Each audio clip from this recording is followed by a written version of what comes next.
Sana kayo guys, hindi pa ako masyadong marunong mag-vlog kasi bago pa lang ako. Kaya ito na nga pa, pambulol-bulol pa. Try lang natin. Yun lang, wala kasi magawa din sa bahay ko. Ito, wala, video-video lang ako.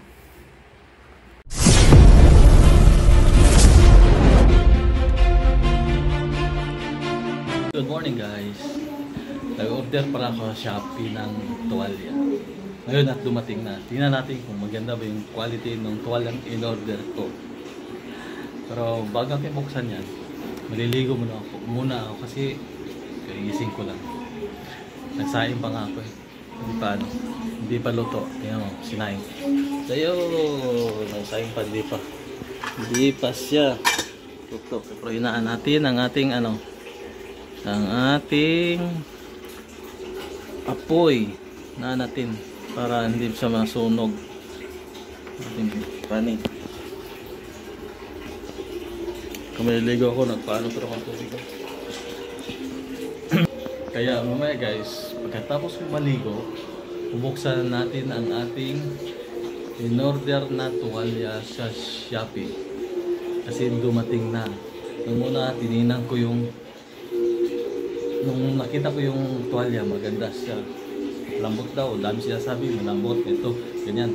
Pero tira natin kasi dumating na. Ito, pakita ko sa iyo yung parcel na dumating. Ayan. Ito sa guys. Ano? Hindi ko alam kung malaki, maliit, o ano. Basta, sumubok na ako ng umorder nito. Kasi parang ang ganda tingnan dun sa ano nila. Hindi pala sa Shopee ito. Sa TikTok shop ko pala to na kalimutan ko. Yan, TikTok shop.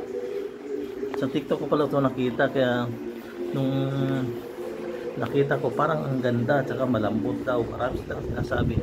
Kaya ngayon malalaman natin. Malalaman natin ngayon kung maganda yung kanilang tinda sa TikTok shop. Tuwalya.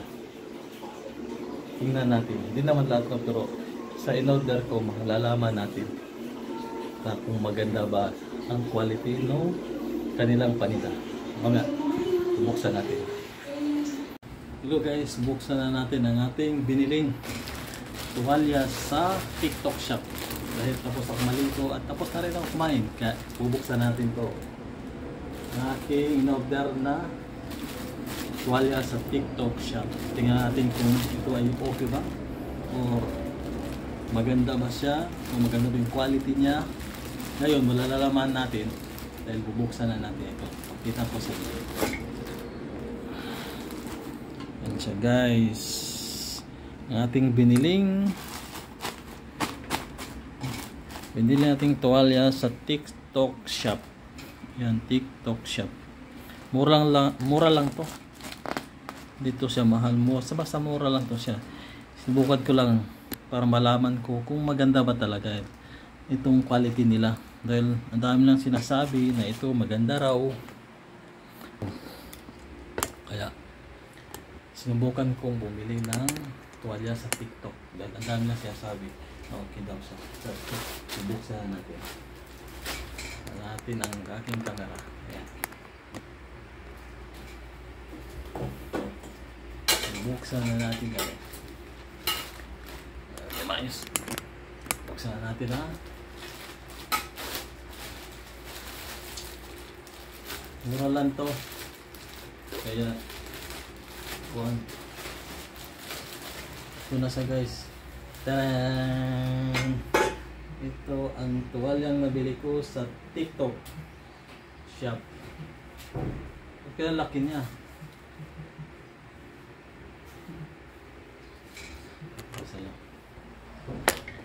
Ay, tera. Ito na siya guys.